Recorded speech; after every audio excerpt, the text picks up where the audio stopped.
그리고 기초 대사량이 높으면 자면서도 이제 살이 빠진다고 알려져 있는데 이 기초 대사량을 높이려면 좀 어떻게 하는 게 좋을까요?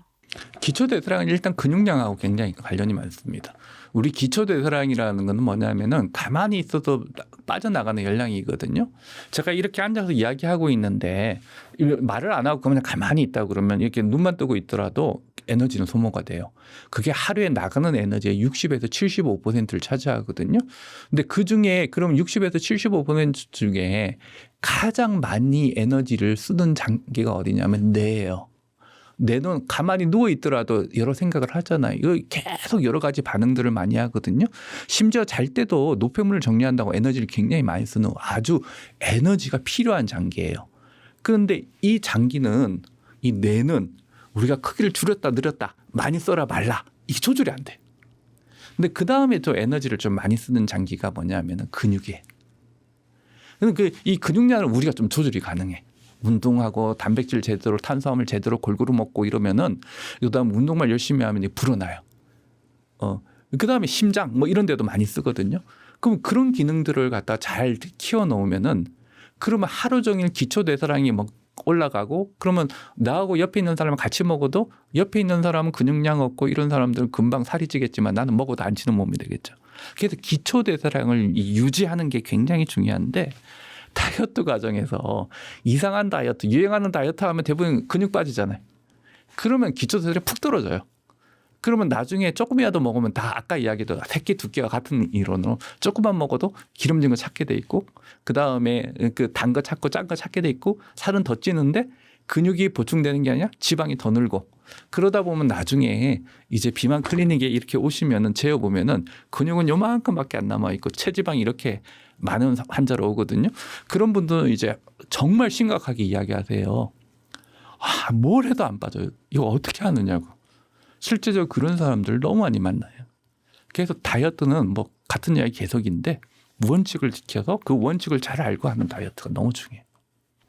그 기초 대사량을 이제 높이는 측면에서 약간 그 하루 그러니까 식전이나 뭐 공복 운동이 좋은지 아니면 하루를 마감하는 이제 식후에 저녁에 운동하는 게 좋은지. 기초 대사량을 유지하려고 그러면은 식전 식후 상관없어요. 운동만 계속해서 근육량만 잘 유지하면 되는 거고 그다음에 되도록이면은 숨가쁜 운동을 하면은 하루 종일 기초 대사량이 높아지고 밤에 잘 때도 탄수화물보다 지방으로 에너지를 더 잘 써서 지방이 타요.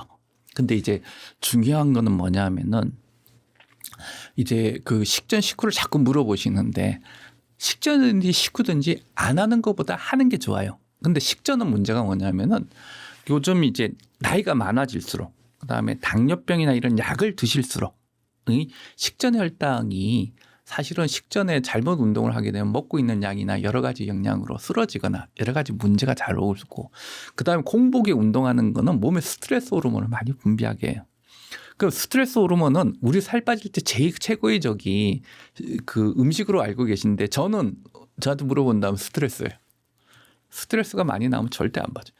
그래서 스트레스 호르몬이 많이 나올 수 있고 그다음에 여러 가지 메커니즘이 공복에 너무 운동하면 또 식사할 때 과식을 하게 될 위험도 높아지고 여러 가지가 있거든요. 그래서 되도록이면은 그 안 하는 것보다 식전 운동을 권한다. 근데 너무 과하게 하지 말고 그다음에 식후에 운동을 하게 되면은 이 먹는데 소화 과정이 필요해요. 소화 과정을 이제 넘기지 않고 과한 운동을 하면은 안 좋겠죠. 식후에 운동을 해야 된다고 그러면은 되도록이면 소화에 지장이 없이 가볍게 걷기, 약간 숨가빨 그 정도만 하지 마라톤 뛰거나 하지 마라. 축구 같은 거 하지 마라. 뭐 그 정도 운동을 하고 대신에 그런 운동을 하려면 한두 시간 지나서 해라. 그 다음에 그 식전 식후 상관없이 운동만 해라. 근데 대신에 이제 양을 조절하고 그 다음에 질병이 있는 경우 식전에 저혈당 안 오게 조심하고 이렇게 이야기해드리고 싶어요. 그 또 유산소가 좋냐, 무산소가 좋냐 이런 의견들도 있는데 살을 뺄 때 유산소, 무산소 중 어떤 게 더 낫다고 보실까요? 당연히 그 살을 그 뺄 때 유산소라는 건 지방을 태우는 과정이죠. 아까 숨가쁜 운동을 하면 내장 탄다고 그랬죠. 계속 그런 운동 해야 돼요. 근데 이제 유산소 말고 무산소 운동이라는 게 이제 근력 운동을 같이 이야기를 하는데 근력 운동을 같이 해주면 아까 위고비나 뭐 이런 약들 쓸 때 근육량 많이 떨어진다고 했는데 이때 무산소 운동, 근력 운동을 같이 해준 사람 안 해준 사람 나중에 결과가 달라요. 그래서 근력 운동 같이 해줘야 돼요. 그래서 그 같이 하는 게 좋은데 사실 유산소, 무산소가 경계가 애매해요. 굉장히 애매한데 예를 들어 100m 달리기를 하면은 산소가 별로 필요 없어. 왜 그러냐면은 그 산소가 그 별로 필요 없다는 게 그 우샤인 볼트 같은 선수는 100m 달리기에도 숨이 별로 안 가빠요. 그럼 산소 소모만 안 나오면 그 사람한테 무산소 운동이에요. 왜냐하면 근육 안에 있는 여러 가지 에너지를 써버리거든요. 근데 이제 우리 같은 사람이 운동하면 100m 달리면 헉헉거려. 그럼 나한테 유산소 운동이에요. 유산소, 무산소의 경계는 조금 애매한 면이 있어요. 그러나 간단하게 이렇게 생각하시면 돼요. 근력 강화 운동이나 이런 운동하고 그다음에 숨이 가쁜 운동 이 두 가지를 놓고 이렇게 분류를 해서 이 근력 운동은 이틀에 한 번씩 적당히 해주고 그다음에 유산소 운동이라고 하는 숨 가쁜 운동은 가능한 매일 해주자. 이렇게 정리하시는 게 좋을 것 같고 그다음에 숨 가쁜 운동은 과하게 하지 말고 10분씩 나눠서 되니까 하루에 30분 하더라도 장기간에 쌓이면 효과가 아주 좋다더라. 그래서 오늘 그 먹는 것부터 운동까지 여러 개 해주셨는데 그 교수님께서 말씀하신 대원칙, 그 원칙을 한번 쭉 정리하는 차원에서 그 식사 습관이랑 그다음에 그 운동은 어떻게 하는 게 좋은지 그 루틴을 원칙적인 그 다이어트 루틴을 한번 말씀해 주실 수 있을까요? 일단 식사는 가능한 한 3끼 먹는 게 어떨까 하고요. 탄수화물, 단백질 그 균형을 잘 잡아야 됩니다. 그 배부르게 먹지 말고 위가 3분의 2쯤 찼다 싶을 때 숟가락을 놓아버리세요. 그다음에 혈당을 빨리 높이는 음식은 좀 피하시고 그다음에 자기도 모르게 먹는 기름질이 생각보다 많습니다. 기름질을 줄이고 그다음에 짠 음식을 좀 많이 피하셔야 돼요. 그다음에 밤늦게 뭐 드시지 마시고요. 그다음에 운동은 가능한 한 계속해서 할 수 있는 운동 뭐든지 괜찮습니다. 근데 운동이 스트레스화 되면 안 되고요. 즐길 수 있는 운동으로 숨가쁜 운동을 일주일에 150분 이상 그러니까 하루에 한 30분 이상, 30분 이상 10분씩 나눠서 해주니까 숨가쁜 운동을 가능한 한 매일 해주시면 되고 이 운동이란 표현이 너무 지나치게 부담스러우면 일상생활 속에서 할 수 있는 거를 찾아줬으면 좋겠어요. 그다음에 운동을 할 때 이게 스트레스화 되면은 살이 오히려 더 안 빠지게 방해되니까 이 즐길 수 있는 운동으로 찾는 게 좋습니다. 이 원칙 루틴을 적용하게 되면은 뭐 최소한 몇 주 혹은 며칠 정도 유지하면 이제 변화가 나타나기 시작할까요? 그거는 뭐 일주일이라도 나타나죠. 근데 사실은 이게 그 200kg 있는 사람이 20kg 빼는 거 하고 그다음 70kg 있는 사람이 5kg 빼는 거 하고 어느 게 더 힘들까요? 후자가 힘들어요.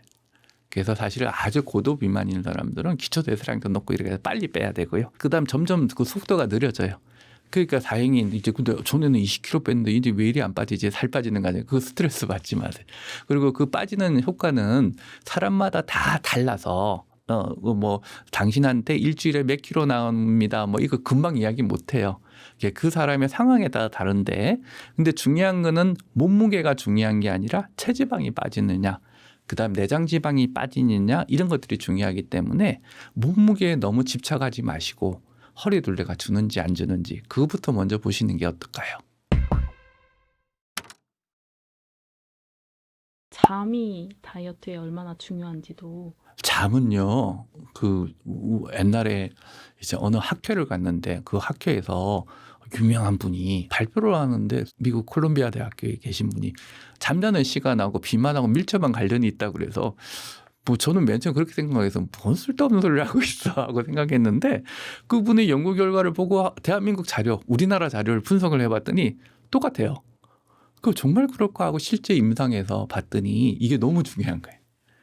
잠을 제대로 못 자거나 너무 과다하게 자면은 식욕 조절 호르몬이 흔들리고 우리 몸의 대사 반응이 다 흔들리고 스트레스 조절이 안 되면서 이게 살이 찔 수밖에 없더라고요. 그래서 요즘은 잘 하다가 살이 안 빠지면은 반드시 물어보는 게 잠 잘 주무세요. 예. 근데 요즘 경제 사정도 안 좋고 정치 상황도 안 좋고 사회적으로 너무 불안하잖아요. 그러 놓으니까 요즘 살이 안 빠지고 갑자기 이맘때 주면 갑자기 혈당도 높아지고 하시는 분들이 너무 많아요. 그게 이게 수면하고 밀접한 관련이 있고요. 더 큰 문제는 우리 밤이 너무 밝아졌어요. 그다음에 하루 종일 핸드폰을 써요. 거기서 나오는 멜라토닌 여러 가지 블루라이트가 이 멜라토닌 분비나 이런 것들 다 억제시키기 때문에 깊은 잠을 못 주무시고 그런 분이 많고 또 비만도가 늘어나면서 수면 무호흡증 그다음에 코골이가 심해지면서 깊은 잠을 못 자는 분들이 너무 많고 불안 우울이 늘면은 또 그게 수면을 못 하게 하고 그다음에 수면 장애 자체가 또 불안 우울을 악화시키고 그래서 요즘 건강 중에 비만하고 수면 장애하고 어느 게 더 건강에 나쁜 영향을 미치냐 하고 물어본다 그러면은 비만은 장기적인 문제고요. 그다음에 그 수면은 지금 당장이라도 많은 부작용을 일으킬 수. 그런 경우들 많죠. 어떤 환자분은 한 분 오셨는데 봤더니 코골이가 너무 심해가지고 그분이 이제 양압기 차셨는데 그다음에 혈압이 뚝 떨어졌어요. 그 높은 혈압이. 그러니까 사실은 이 수면이 생각보다는 많은 영향을 일으키고요. 그다음에 이제 다이어트 과정에서 피해야 될 것 중에 하나가 술이거든요. 술을 먹으면은 지방분을 방해하고 음식을 많이 먹게 돼 있어요. 그래서 술을 좀 피해야 되는데 술은 깊은 잠도 못 자게 해요. 그래서 잠자려고 술 먹거나 이러면 절대 살 안 빠집니다. 그래서 그런 것들도 알고 계셔야 될 것 같아요. 그래서 잠은 비만 조절이나 현대인의 건강에 매우 매우 중요한 요소예요. 그럼 많은 연구들이 좀 보편적으로 권장하는 수면 시간이란 게 나이별로 다르던데요. 아주 그 젊거나 중고등학생, 그러니까 중고등학생은 성인보다는 조금 더 자야 돼. 한두 시간. 그래서 8에서 한 9시간 정도 자야 되고 성인은 한 7, 8시간 정도가 좋다고 하는데 근데 이제 시간으로만 따지면 안 되고 질이에요. 어떤 그 질 좋은 잠을 자느냐. 코골이를 하면서 수면 무호흡에서 7시간 자봤자 무슨 의미가 있겠어요. 그래서 질 좋은 잠을 그렇게 자야 되는데 안타까운 거는 우리 청소년들이죠. 입시에 시달리다 보니까 어른도 문제지만 요즘 청소년들이 잠을 못 자요. 얼마 전에 이제 뭐 칼럼을 제가 한 신문사에 써드렸는데 그 OECD 국가 중에 비교해 왔는데 한국이 꼴찌. 그러니까 우리 청소년들이 얼마나 이 입시 스트레스 때문에 건강을 해치고 있는지 또 그렇게 수면 시간이 줄면은 그러니까 수면을 적게 자도 문제고 많이 자도 살이 찌거든요. 그러니까 적게 자도 살이 쪄요. 그래서 그런데 비만에 노출되는 원인 중에 하나가 또 그런 면도 있어요. 너무 많이 자도 살이 찔 수가 있나요? 그럼요. 성인 같은 경우는 7시간 미만 그다음에 그 10시간 이상 잔 경우는 살이 찌고 7에서 한 8시간 정도 그 정도 산 사람들이 제일 살이 안 찐 걸로 돼 있어요. 그리고 그 시간대도 중요하다는 얘기도 있던데 아침에 빛이 들어오면요. 우리 몸의 시계가 흔들려요. 그래서 이게 밀폐된 공간에서 그렇게 빛이 안 들어오는 공간에 그렇게 주무시는 거는 별 문제는 없을 것 같아요. 왜냐하면 우리 시계가 생각보다 굉장히 정확합니다. 그 일정 시간 되면 점심시간 되면 배고프잖아요. 왜냐하면 그 시계가 그 신호를 위하고 서로 주고받으면서 이렇게 서로 이렇게 주고 있는 거예요. 그래서 우리 몸에 있는 시계가 이게 아주 정확한데 젊었을 때는 이 시계가 24시간보다 조금 더 길어요. 그러니까 늦게 자고 늦게 일어나요. 근데 나이가 들수록 이게 짧아져 가지고요. 그 다음에 50대, 60대 넘어가면 이 시간이 짧아요. 그러니까 이제 빨리 자고 새벽에 일어나서 젊은 사람들 불러다가 회의하고 뭐 잔소리하고 왜 이렇게 늦게 나냐 혼을 내시는 거예요. 근데 그 과정이 이렇게 나이가 들수록 이렇게 변하거든요. 그래서 그런 과정을 또 잘 겪어야 되는데 나이가 들수록 이제 그 시간도 짧아져 그러는데 주변이 너무 밝아 보세요. 그럼 못 자면 그러면 나이가 들수록 그 시간이 변동이 생기고 그러다 보니까 나이가 많을수록 이제 수면 장애도 많이 생기고 그러니까 우리 젊은 사람들은 인위적인 뭐 공부를 위한 뭐 이를 위해서는 그 인위적으로 수면 장애가 있는데 나이가 들면은 노화의 반응으로 수면 장애까지 같이 와. 그러니까 이제 우리 사회가 어느 한순간에 연령의 구별 없이 다 수면 장애를 겪고 있는데다가 밤에 다 핸드폰 보시고 유튜브 보시고 이러니까 거기에 나오는 라이트 자체가 블루라이트 자체가 또 잠을 못 자게 하고 시간을 다 흔들려 버린 거예요.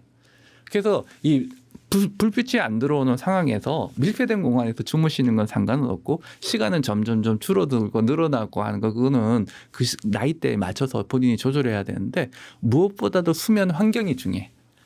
밤에 빛이 안 들어와야 되고 그다음에 소리가 조용해야 되고 잠을 자기에 너무너무 좋은 환경이 돼야 되는데 요즘 뭐 제 주변에 보면 밤에 불 켜놓고 주무시는 분들도 많아요. 그런 분들 절대 깊은 잠 못 자고 만성 피로, 고혈압, 당뇨병, 비만에 시달리게 돼 있습니다. 요즘 비만 인구가 많이 늘고 있는데요. 요즘 제가 그 유튜브나 이런 데 불러주시면 또 시간이 되는 경우 나오는 경우가 있는데요. 하고 싶은 말은 그렇습니다. 유행하는 다이어트 따라 하지 마시고요. 그 다음에 이제 어떻게 해야 살이 빼지는지 원칙을 조금 익히셔가지고 그걸 잘 이용해서 응용해서 짧은 시간 말고 1년, 2년, 3년, 5년 돼도 건강한 몸을 유지할 수 있도록 그런 다이어트를 좀 해보셨으면 좋겠습니다. 감사합니다. 네.